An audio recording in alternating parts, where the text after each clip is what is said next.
Okey, ni dah gula hangus. Ni tadi Bubur dengan margarin.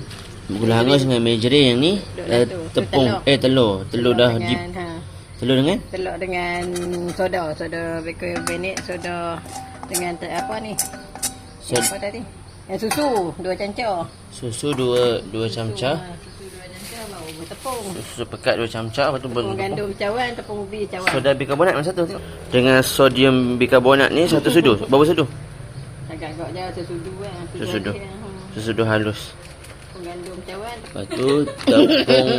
Lepas tu tepung gandum secawan, Tepung ubi cawan. tepung ubi secawan. Dah. Tak balik. Okey. Ni apa tu? Ubi. Tepung ubi secawan. Ini resipi untuk berapa orang makan? 10 orang.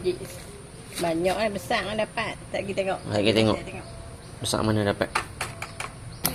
Pak Ngah mana? Abang resipi banyak-banyak. Tak tahu mak dia buat sendiri. Depan mata mak dia buat. Dah aku tak beli. Nak beli benda ni je modal. Ada yang dia guna tu acuan yang bulat tu kan. Tapi mak Ada ada yang tu payuk apa ni, yang ni pun bekas dapat beli payuk nasi kan. mak apa yang ada. Simple. Campur. Dia kena tapih. Tak tapih ada sampah. Mak kata. Kenapa yang dah kau? Ya. Tak ada payah kuku ni. Kita cuma tak ada kehendak je. Tak ada kehendak apa pun tak boleh buat. Mak kan? Cakap je kan. Cakap nak. Payah kuah ni RM5 RM5 3 orang kan. Sampai jarang ayat gila. Saya nak beli. Nak beli kita RM2 pun RM2 je. Okey.